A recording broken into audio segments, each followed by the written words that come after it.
Uang yang kita kenal sekarang ini telah mengalami proses perkembangan yang panjang. Pada awalnya, manusia belum mengenal pertukaran karena setiap orang berusaha memenuhi kebutuhannya dengan usahanya sendiri. Manusia berburu jika ia lapar, membuat pakaian sendiri dari bahan-bahan yang sederhana, mencari buah-buahan untuk dikonsumsi. Singkatnya, apa yang diperoleh itulah yang dimanfaatkan untuk memenuhi kebutuhannya.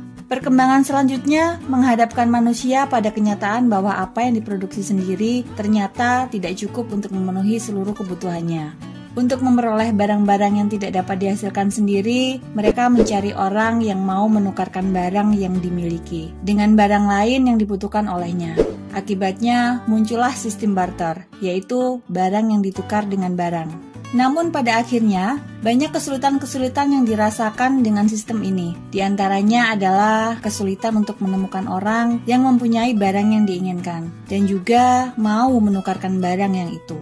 Kesulitannya juga dialami ketika menginginkan pertukaran barang yang mempunyai nilai setara antara satu sama lain. Untuk mengatasinya, mulailah timbullah pemikiran digunakannya benda tertentu sebagai alat tukar.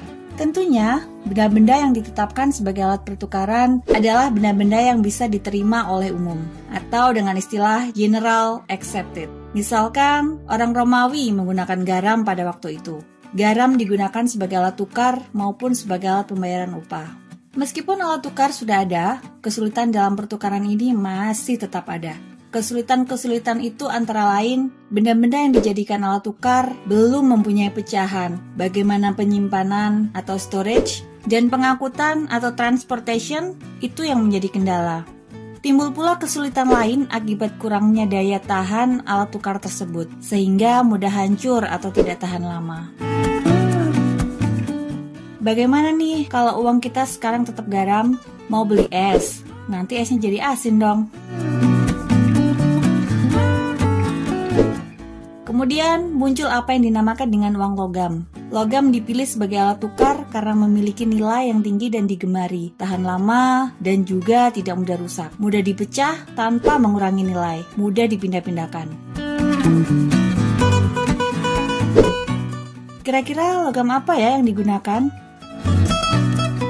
Logam yang dijadikan alat tukar adalah emas dan perak. Uang logam emas dan perak juga disebut sebagai uang penuh atau full-bodied money. Artinya, nilai intrinsik atau nilai bahan uang sama dengan nilai nominalnya. Pada saat itu, setiap orang berhak menempa uang, melebur, menjual, atau memakainya, dan mempunyai hak tidak terbatas dalam menyimpan uang logam. Sejalan dengan perkembangan perekonomian, timbul suatu anggapan sulitnya memenuhi permintaan uang logam dalam jumlah yang sangat banyak, yang akan digunakan untuk menukar barang. Sementara itu, jumlah logam mulia, emas dan perak sangatlah terbatas.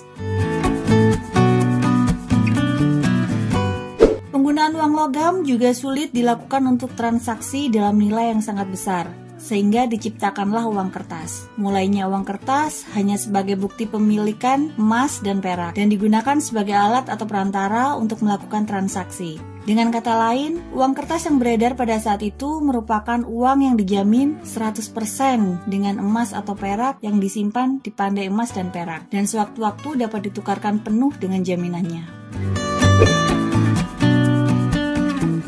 Pada perkembangan selanjutnya, masyarakat tidak lagi menggunakan emas secara langsung sebagai alat pertukaran.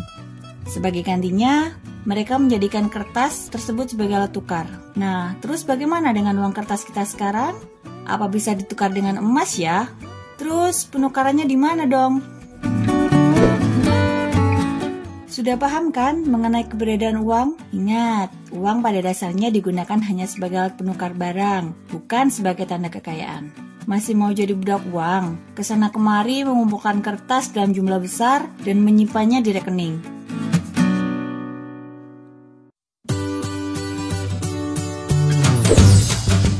Hal bagus kali ini mau ngasih gambaran ya pada kalian.